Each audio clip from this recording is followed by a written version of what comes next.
What's up, everybody? Welcome back to another great edition of No Love Philly, the podcast dedicated to artists, activists, musicians, comedians, breweries, basically anybody in the city of Philadelphia and the surrounding area that makes this place as awesome as it is. This time we got an awesome podcast. We found ourselves in South Philly with Emily Famularo from the Hook Journal. You may have heard of the Hook Journal already. Your band has probably submitted things to them. If they haven't, they should be. The Hook Journal is a website dedicated to promoting underground and major label bands from all over the country and beyond. We talk about the Hook. We talk about how you could submit your own stories. We talk about how you can get your own band's CD or music reviewed. How she was awarded a grant. She got a grant for $2,500, dude, to start this business. So that was pretty impressive.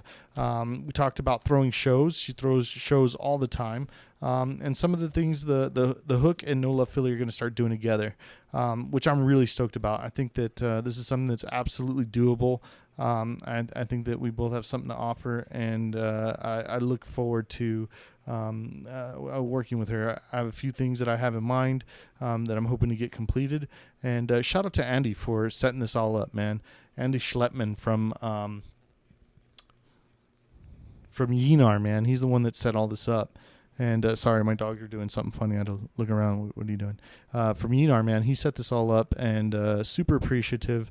This was a super cool interview. It has lots of information, and it's an outlet. It's an outlet for all the bands to go to, so that they can have their music reviewed or be interviewed. It's an outlet for people who want to write or interview people. So it's a great resource.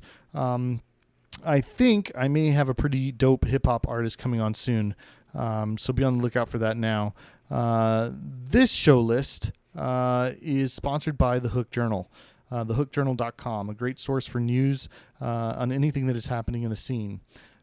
So for this week's shows, what I have is I don't have a whole bunch. I have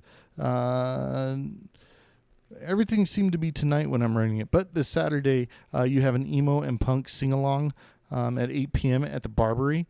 And then we have Adult Mom and Fred Thomas in South Philly on August 24th.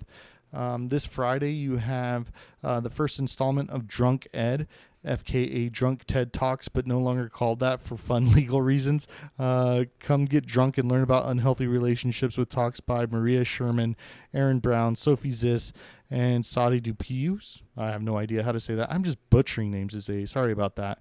But that's Drunk Education Abandoned Ship, Friday, 8 p.m. Everybody hits Philadelphia. Yeah, so that's going down. I guess just check out Drunk TED Talks, but I'm like really interested in that. Then on that's already passed. That's already passed. That's all I got for you folks. Wait, I have one more super awesome show.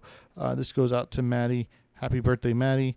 Maddie is having his birthday show. Let's see here. Madam West, Secret Nudist Friends, Thursday, 7:30 at Bourbon and Branch. That's July 27th.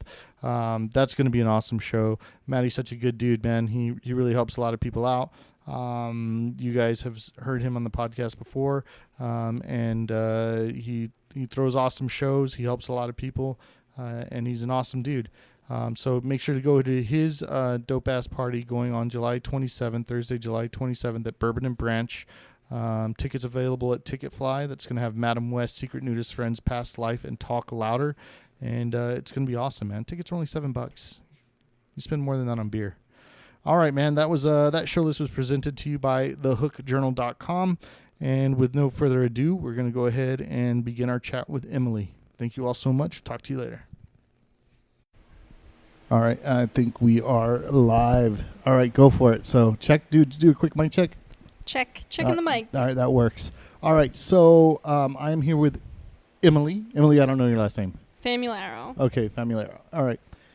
Emily, we are in South Philly, by the way. Right, South Philly? Yep. All right. So Emily does the Hook Journal, right? That's correct. All right. Tell me about the Hook. The Hook is a magazine I started up by myself last year, 2016, in March. Well, February, March. And we write about music and especially local music, but I write for local music all across the country. So that's basically any unsigned band anywhere. So what? Okay, so you've always written, or you write for the Hook across the country. It's not just a local. The Hook is not just local; it's everywhere. Yeah, the Hook is pretty national. I also write for bands in Canada and some in Europe. All right, that's awesome. And so, Yeah. what prompted you to start the Hook? I was writing for a few different blogs that no longer exist, and I wasn't really into the way that they ran their blogs, and it kind of seems like a lot of music blogs and magazines all function the same, and I wanted to start something that functioned a little bit differently and had more focus on the local scene, just because I feel like music's backbone is held up by your local scene, wherever that may be, which has always really fascinated me. Yeah. So, what didn't you like about the way that it functioned, and what are you doing differently in that regard? The other blogs that I used to write for would focus primarily on signed bands who had contacts who were doing all of the work for them. And living in Philly for the past 4 years and going to shows here, I really like the DIY aspect of it, and I also really like how hard bands who are unsigned work. So I just wanted to give them some airtime because usually they don't get any. So, how many articles are you releasing every? I guess, I guess how. So this is all online, right? Yes. So, how often do you update or interview or? I'm working on the Hook every single day, whether that's writing news articles or being in contact with bands. I'm trying to do this thing where I'm writing an album review a day because my review box is completely full with album reviews, which is fantastic. But yeah, it's something I do every single day, and I love to do it. It's honestly great. So you doing a review every single day though? Trying. How is that working out? Because It's I'm do 2 podcasts a week, and it's crazy. Like, yeah, it's definitely hard to do, but I work at a desk a lot of the time, so during my workday I kind of set up the articles so that when I come home I'm able to just like listen to the music and then put the review out, and all of the logistical, like who's in the band and all of that, is already done. So the article seems easier than it is. so do you have a whole bunch of writers writing for you? I have, I think, 4 or 5 writers right now, and they all volunteer their time. They're either interested in the music scene, they're in bands in the scene, or they're writers. And then I also have 1 photographer. That's awesome. And so so what are the genres that you cover? The Hook pretty much covers every genre. We've never covered country, but otherwise I've had anything from folk to grindcore on the Hook. That's awesome. So you also throw your own shows, is that right? That's correct. All right, tell me a little bit about that. So I started throwing shows in September of 2016, and they're called Hook Showcases. So most of the bands that play Hook Showcases are bands that I've written about. It's kind of like a read about it, hear about it type thing. So how many of those have you done so far? Oh, wow. I mean, I've done at least 1 a month, except for the month of May, because I graduated in May. But otherwise, there are some months where I've done 2. So I don't know the count. Wow, man, that's a lot. Yeah. So where are you booking the shows? Like where are they happening? So I started booking shows with Maddie Klauser at Trial Amador. Everything leads back to Maddie. Yes, everything leads back to Maddie. They're great. I love them. And I love the Trial Amador.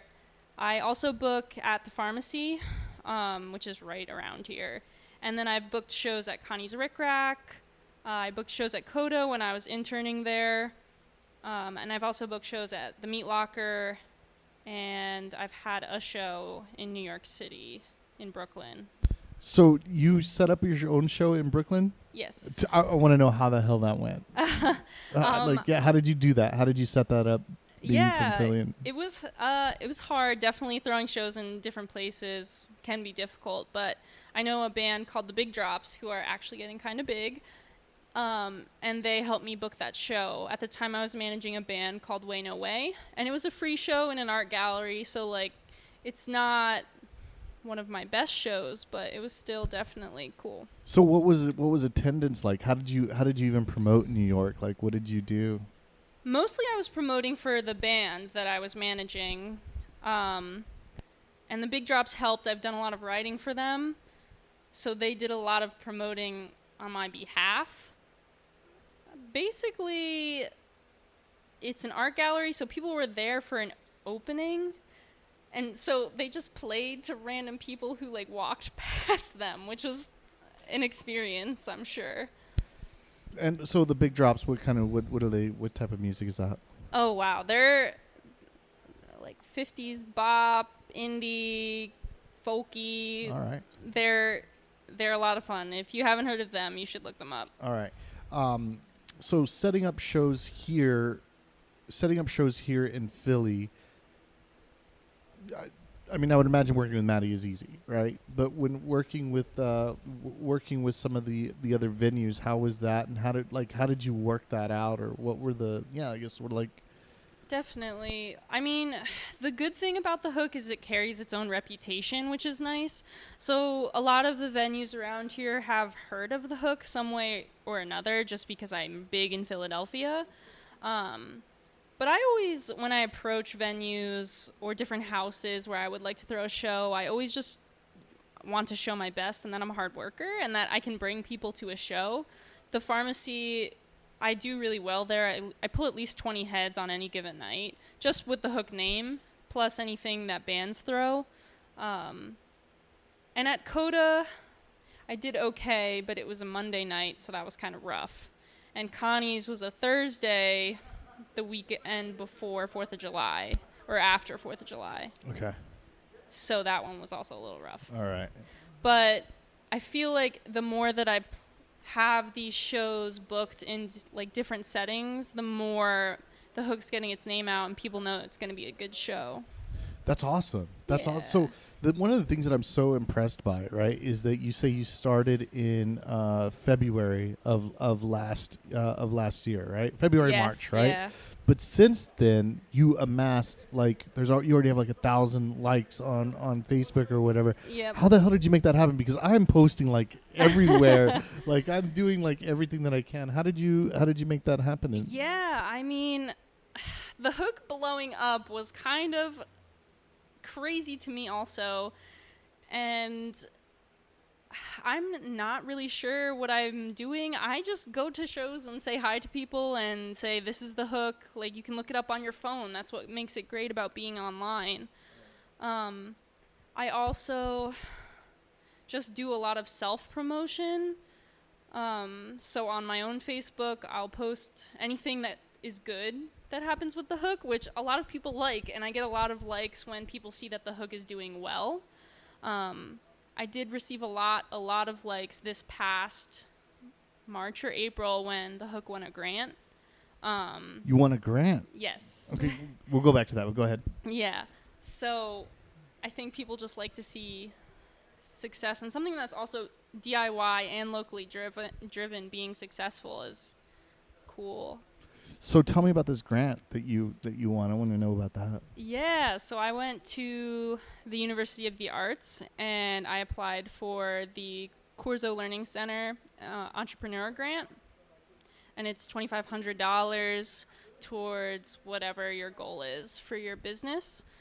And that really kind of took the Hook over the edge because I was able to rebrand new logos, T-shirts, business cards, stickers. I was able to update the website so that I have like a really solid website that can host writers and photographers and all these different kinds of things that I want to be doing. But yeah, that was really cool. Yeah, I bet. I mean, so do you? So are you? are you registered as a business in Philadelphia? Is that what? With the grant, I am working on registering it as a business. Yes. That's so difficult too, because Yeah. it's so ironic to me that like back in the day, these dudes like left England or whatever it was to like avoid taxation, and Philadelphia has become like this crazy tax like burdens city. I heard, I don't know personally, but I heard that what you have to do is you have to go to the city and you have to apply for your license, and then they tax you immediately and say, well, this is what we think your business is worth, and you Yeah. got to pay for that. Like, Yeah. The good news is I didn't spend too much of the grant money on rebranding. I did a lot of things for not cheap, but for like a good price. So it did leave me a lot left over, and I was going to use the majority of that to plan a festival, but I just don't have the time right now to plan that festival that I want to do. Because it was supposed to be like a Hook birthday show kind of a thing, but that never happened. So I'm hoping with the grant I will be able to like fund that business license and also get a new laptop because my laptop is on its last legs. So there won't be a Hook without a laptop. right. So, are there any like parameters or restrictions with that grant that you ended? There are, and it has been kind of difficult like getting used to that because I'm always used to just like I started the Hook myself. I'm doing all the things that I want to do, and now that I have this grant kind of looming over me, I had to put the logo of the Corzo Center onto the website. I'm trying to negotiate using some of the funds for a laptop because the original parameters state that you're not allowed to use it for equipment. But they are really impressed by the website, and they understand that I need a computer to access it because it's all online. And I also have to meet like deliverables. So I had to come up with a business plan, which I had never done. I've never owned a business. Like I'm 23. I don't know anything about business ownership. So it's definitely been interesting, and I received the money in 3 parts, usually how a grant works. So I received the first part, and to receive the second part, I have to produce deliverables, which were 4 shows over the summer, 1 for a charity event, 1 that supports the community, and then just a regular show. I've put on, thus far I have booked for the summer 6 shows, 1 of which was canceled because the bands didn't want to play acoustic, which was fine. But 2 of which went over successfully. In lieu of the charity show, because I'm having a hard time getting people out just because it's the summer, I started a charity compilation EP, which features donated tracks from local bands.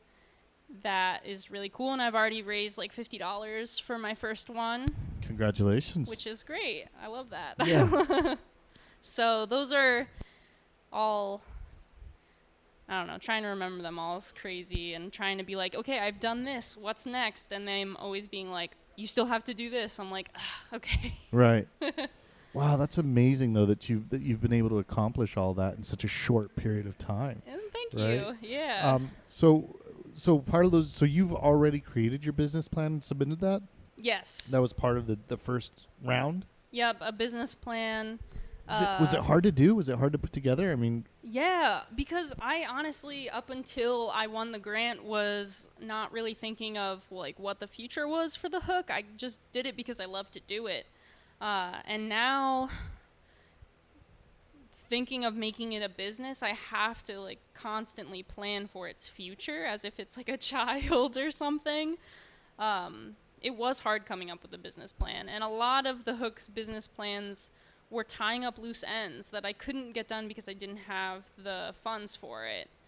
But now that I do, possibilities are kind of just endless. I've sort of hit a brick wall because I am not sure where the Hook should go next beyond becoming a business. So Well, what's the plan right now? I mean, according to your business plan that you've laid out, what is the plan? according to my business plan right now, it is to continue to throw one show a month in honor of bands that are written about on the hook.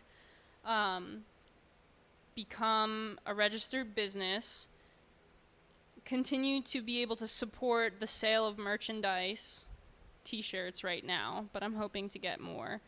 Um, and there was supposed to be a festival, which I may just move back to the winter. Just I don't have the time right now to do a fall. But that's really it for right now. It's just, I hope eventually I'll start getting paid because all of my stuff is free currently, which is great for local bands. Even your shows are free? Not all of my shows are free. The shows I throw here at this house are free. Oh, so this is also a house venue. Yes. All right. It's new. I just moved here, but I am trying to start throwing acoustic shows here. I can't fit a drum set in the living room.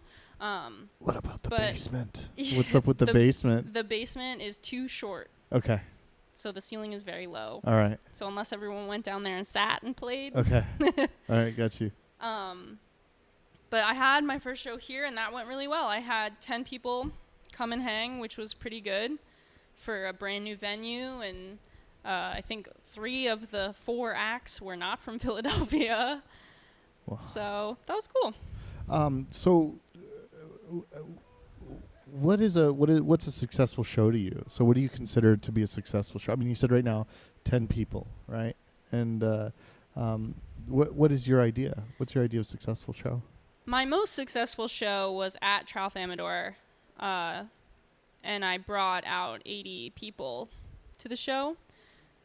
Congratulations, dude. That's awesome. Thank you. Yeah, we made $600. Each of the bands paid out, I think, $60 each, which is a lot for a local band. But a successful show to me is 20 people or more.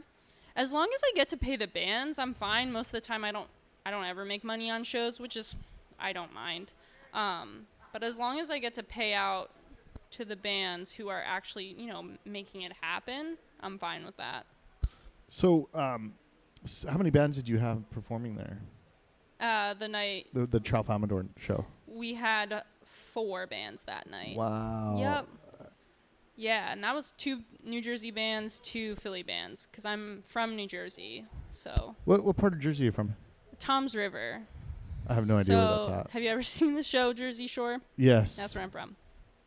Wait, isn't that Seaside Heights? Yep. Oh. It's like Tom's River is the big city, and then Seaside Heights is one of the little cities, like, okay. in it, All kind right. of a deal. That's where I'm from. What's life growing up over there? I mean, I definitely was a beach baby, so I'm super chill. But it was fine. It's nothing in comparison to, like, living in Philly, but it also is not like living in suburbia because you are on the beach, so a lot of our activities involve water, which I enjoyed. I miss it during the summer. This is my first summer fully in Philly, and I'm definitely having withdrawals because growing up I would, go to the beach every day. So what the hell do you do during the winter living in the beach? Yeah, exactly. There's nothing to do. You go bowling, you go ice skating, or you go to the mall, and that's it. Whoa, Yeah. man. Super limited then, Yeah. right? Or you go to the movies, but how many movies can you see? Oh, I don't know, man. that would probably drive me nuts. Yep. Wow, that's crazy. So, you seem to have thrown a lot of shows in a lot of different places. All of them support the bands that you've written about. My question is, and one of the things that I'm trying to understand a little bit more is what are those deals like with the different venues? Is every venue a different deal? Is every can you tell me about that? Yeah, so there have been a few different ways to go about it, and I think of it as like there are levels. So a house show is the lowest level of venue you can do. The house will depend on who owns it or who's running the show, but typically a house venue will have a overhead fee. Like Tralf Amador was $60, so you always had to make sure that there was going to be $60 for the house. And then anything after that was yours to like do with what you wanted, which I always just split up. If there was enough money, I would take a cut, but if there wasn't, then I would just make sure it went to the bands. The pharmacy, they do a 50-50 split with me. I'm not sure if they do a 50-50 split with everyone else. I know that if bands book there, they'll do 60-40. At the Meat Locker, when I had a show there, you only had to pay the house fee if you made it. So it was $200, but if you didn't make the $200, like, you didn't get any money, obviously, but you didn't owe them any money. They would keep whatever was made. Whereas if you went to a Coda, which is a decently sized venue for electronic music, I was doing this live and local sound series there. They would pay the bands up front. So a headliner would make $50, and then the two opening acts would make $25. So everything at door, if the show does really well, that goes to the venue, and then they said if you get over a certain amount of heads here, you'll get a percentage of that. But that really never happened at the shows because they were always on Monday nights, so they didn't do crazy well. But yeah, it really honestly just depends on the venue. Houses, I feel, are the easiest to kind of work with monetarily. That's awesome, man. That's a good rundown of the several different settings. All right, so I'm the whole reason that I'm here is that we have a common friend. We have a friend in common. Yes. A mutual friend who is hold on, let me see here. Sorry, I got a so let me see here. I got a text message that it's kind of work related that I had to look at right this second. Don't you hate that sometimes you get a message and you're like, I know I have to look at this. You got to look at it. Let me see here. Wow, let's see. Okay, cool deal. All right, that works. All right. So we have a common friend, Mr. Andy Sletman from Yenar. Yes. He's the one that kind of set this whole thing up, right? Yeah. And I love that. I love Andy. He's like one of my favorite characters and people that I've met here. I really like listening to his music. I felt like I got to know him better. Yeah. Believe it or not, but I guess he's starting to write with you. Is that what he's hoping to do? Or? Yeah. So Andy did just come to me asking if he could be a writer. I sent him they're like, I call them test articles. All new writers on my team will get a test article, and it's typically an album review because that's the majority of what we do. And they just basically have to show me what they got. I'm still waiting for Andy to send it back. That sounds very Andy-esque to me. I've actually been a writer for I don't know, man, over 10 years or something like that. So I've interviewed a whole bunch of people. I was actually, there was all kinds of things. I have all kinds of things that I wanted to talk to you about. But what Andy had sent me, or the idea that he sent me, is like, well, I think that there's a way that, since you both do so much regarding the local scene, mine's maybe a little bit different. I do like, I don't know if you're familiar with the podcast at all, but I do like artists, activists, musicians, comedians, breweries, basically anybody in the city of Philadelphia and that makes this place as awesome as it is, and the surrounding area. I haven't been doing interviews for 10 years for NOLA Philly, but just through my journalistic career started probably in like 2000. Yeah. So I've gotten to interview all kinds of crazy people, from the smallest to like the largest. I've interviewed a whole bunch of people, but he was saying, hey, since you guys both have so much love for the scene, maybe that there's some things that you could do to work together. And I was like, oh, hell yeah. You know what I mean? Like, I right away loved the idea. I was telling my wife that, like, this is something that I've been, like, looking for. It's, like, something that I really want to, like, pursue.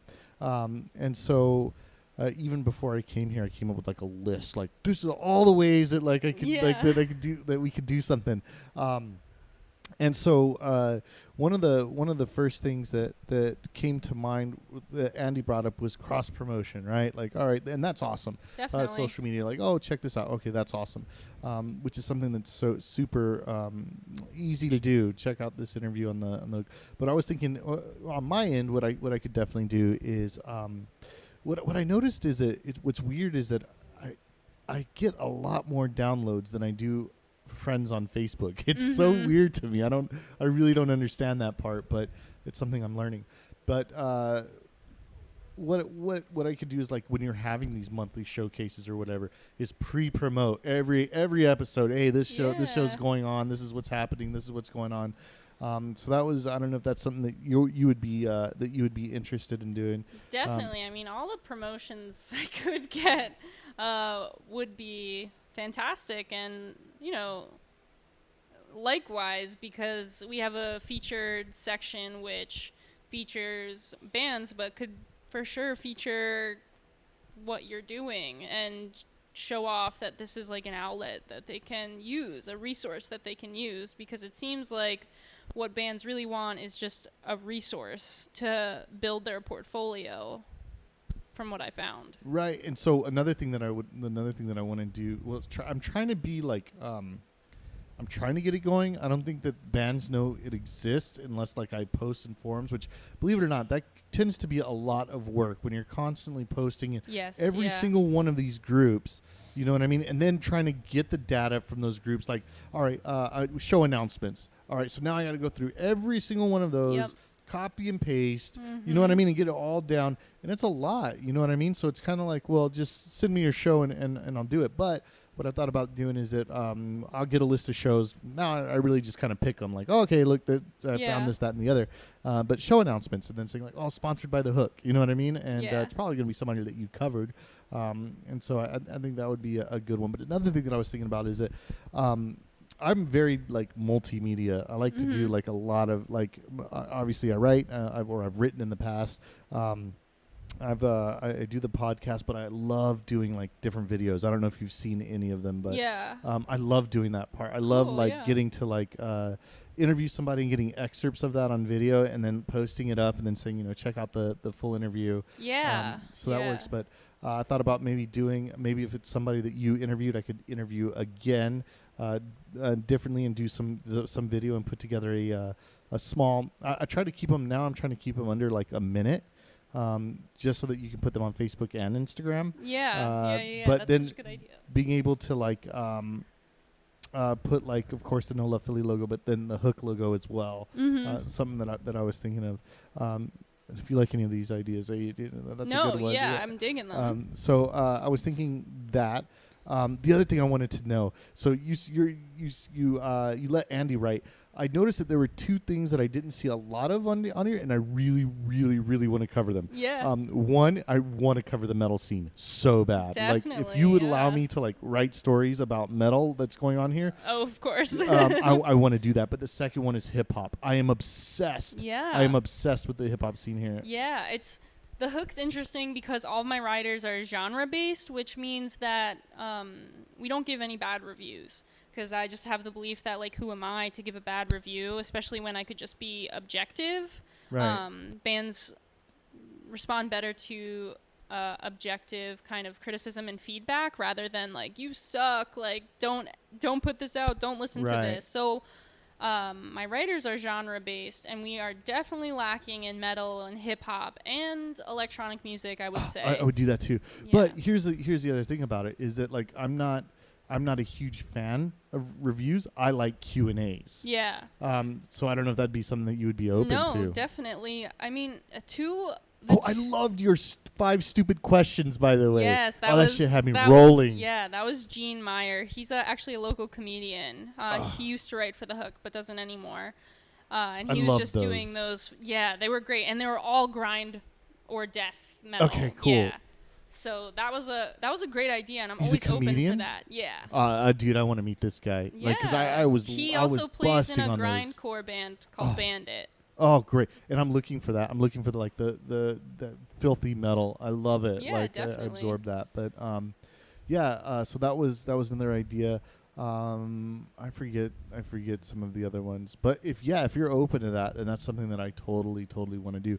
And then the second thing where I could like really use some help, is that I used to throw shows all the time back home in Definitely. Texas. It was Mhm. like this is my thing. In fact, when I stopped throwing shows and I would go to a bar, and at the end of the night they would like be throwing the beer bottles inside the trash can. Yeah. Dude, such a huge trigger for me Yeah. because every time I hear all those bottles, I'm like, man, there was such a good time happened tonight. You know what I Yep. mean? So many people had a blast. Mhm. Two, one of my favorite things in life when I would do the bar shows is I would kind of get like underestimated a little bit. Yep. They would be like, oh yeah, whatever, throw your show.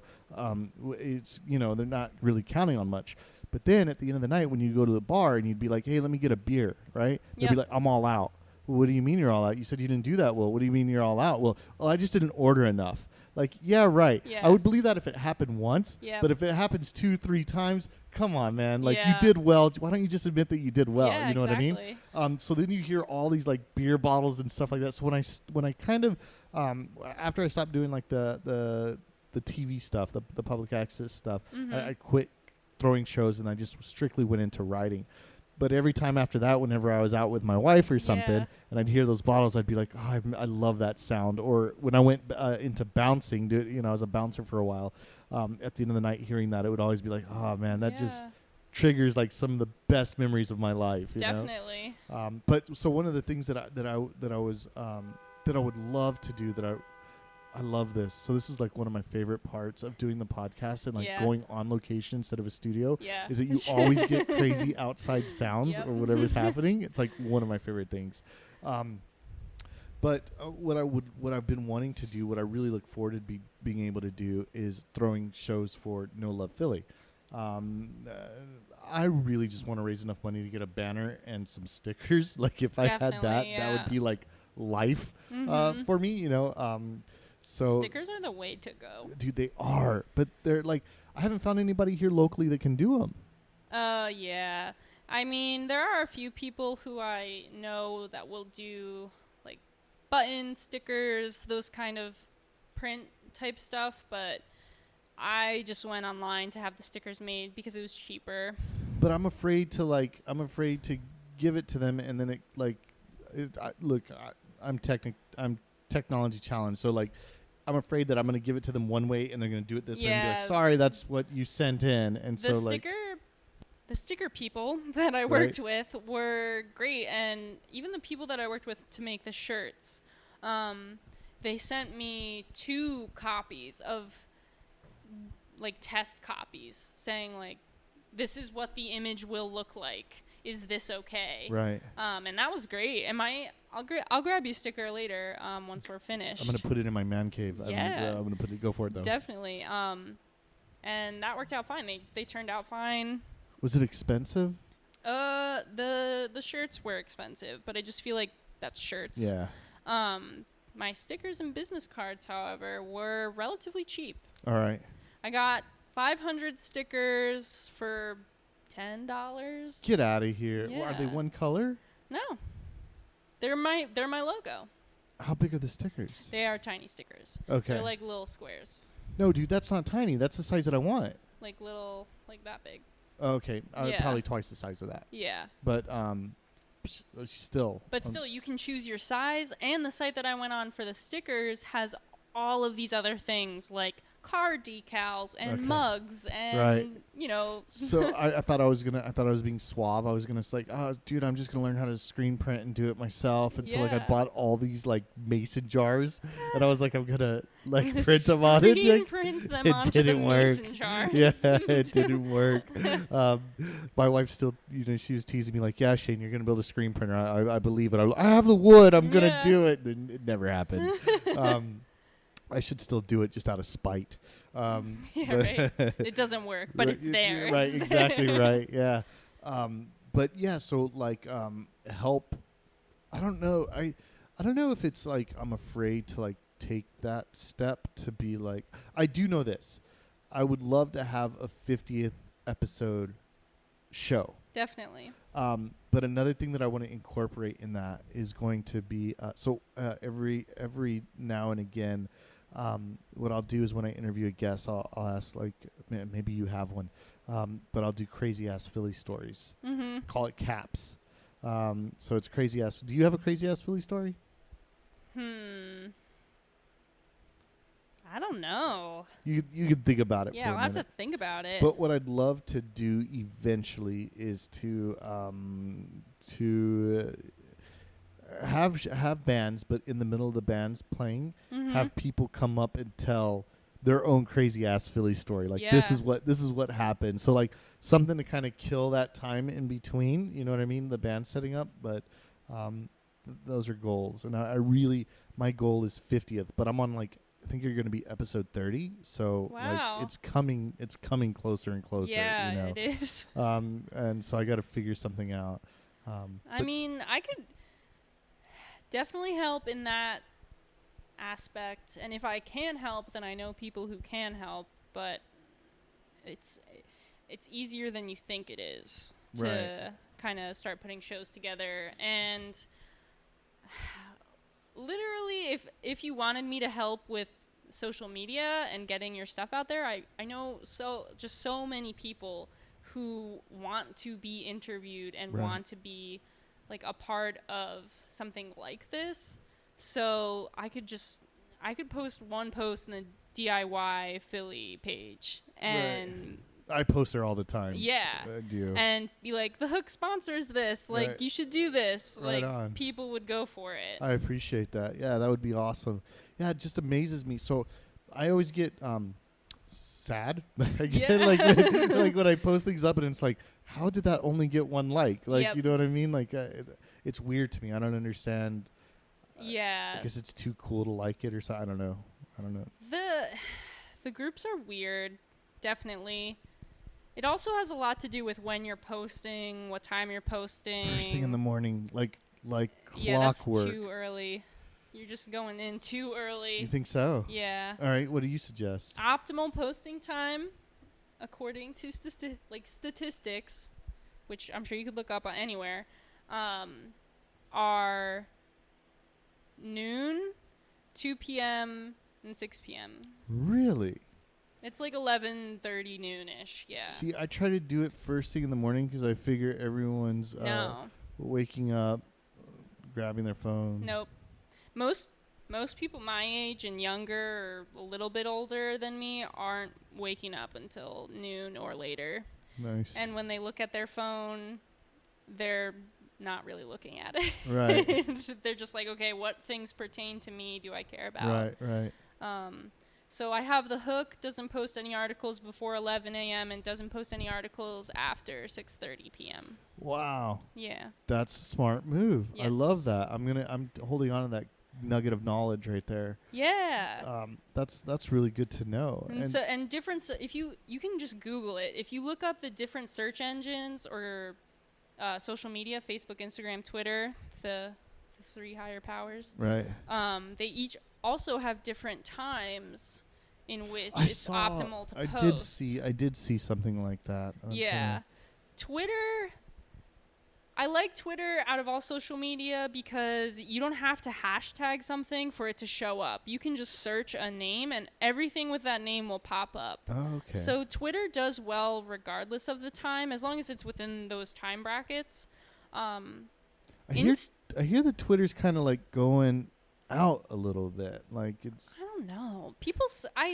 I guess the Hook's Twitter is okay in comparison. I mean, Facebook is definitely our biggest social media. I have 1,300 likes right now, and the max amount of articles I post a day is 4, all of which will 4, dude. Yeah.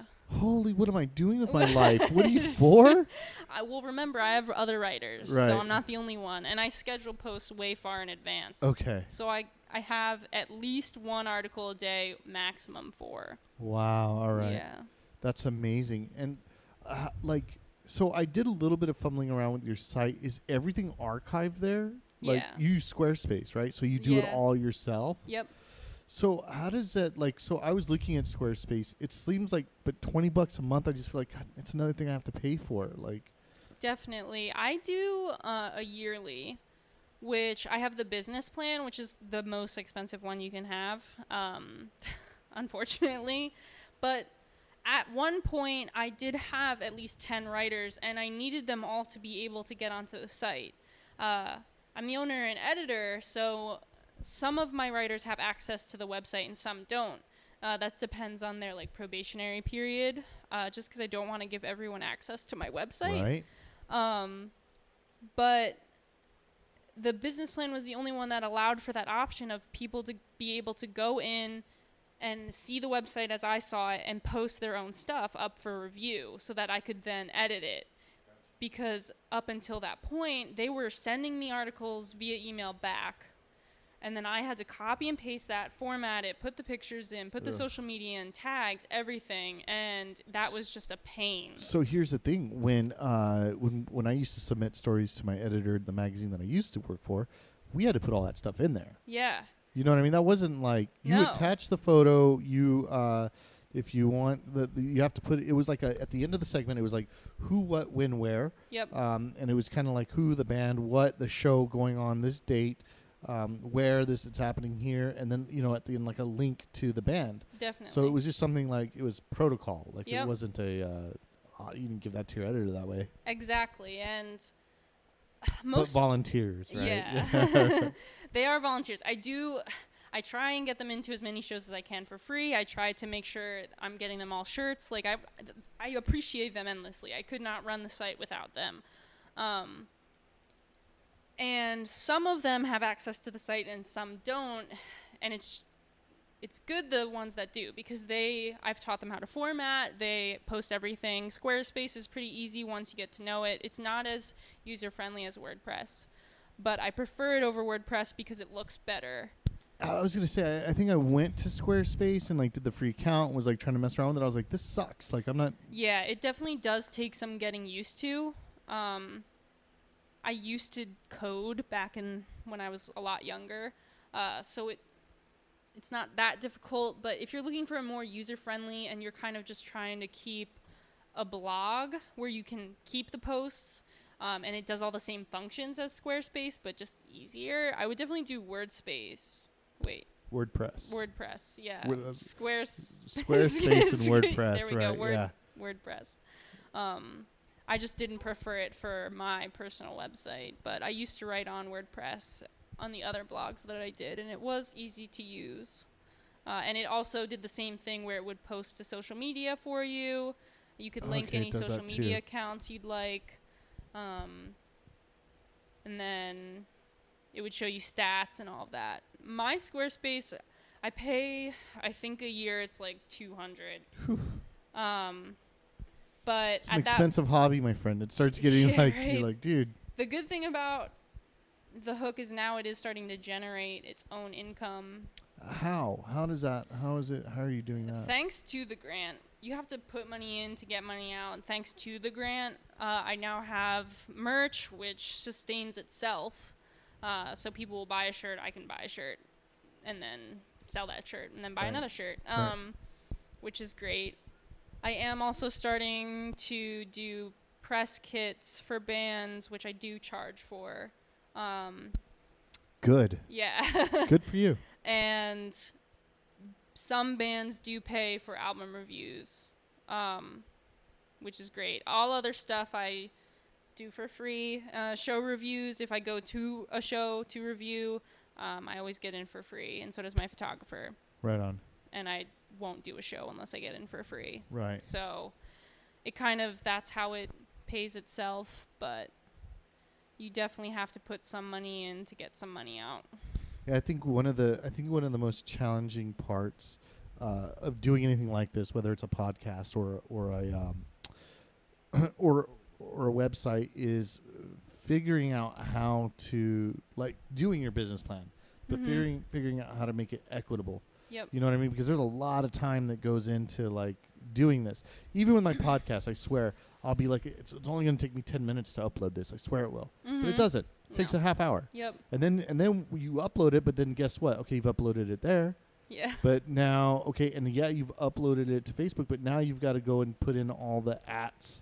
You know, and I got to go back in there and at this person or Yeah. at that, and then well, you posted it there. That's awesome. Now you got to share it, and it's like this 10-minute thing turns into an hour and a half, not to just talk about editing it or doing the physical interview or whatever it is. So I can see how it can be time consuming. What I do like about the written versus the podcast. Now I love the podcast. I love that.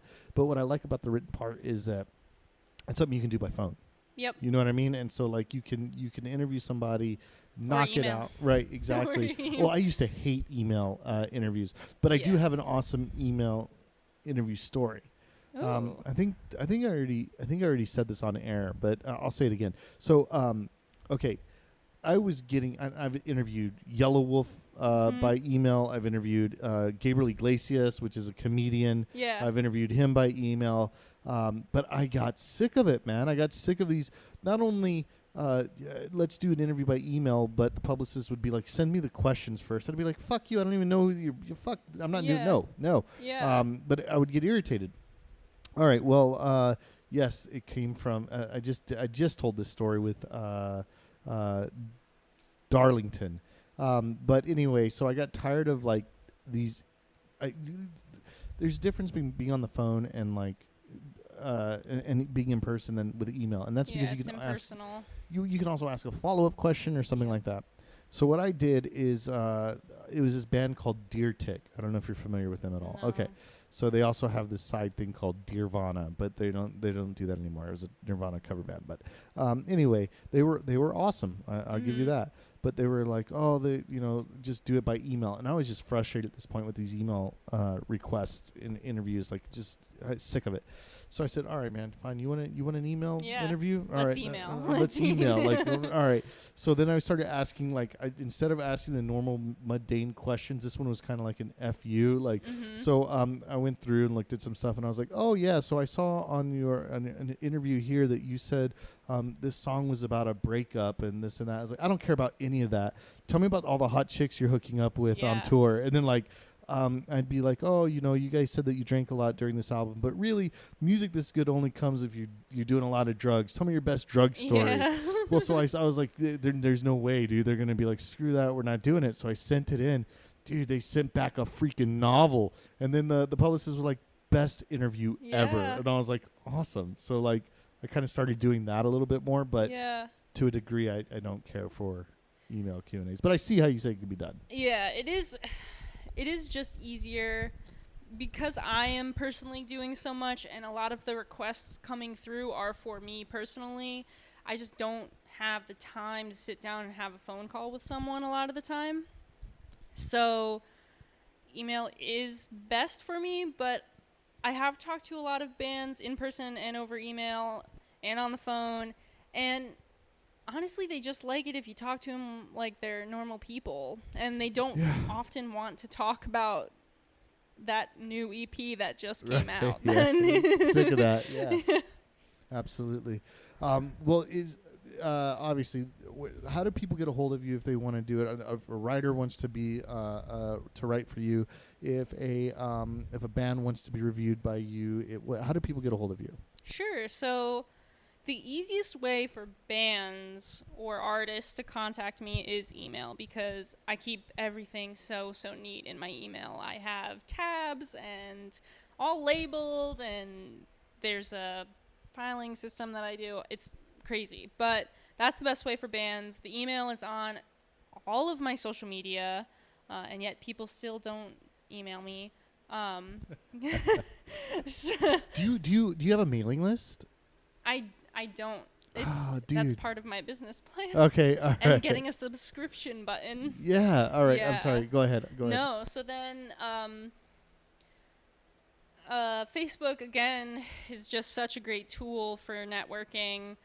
A lot of my writers are people that I've never even met in real life. I think I know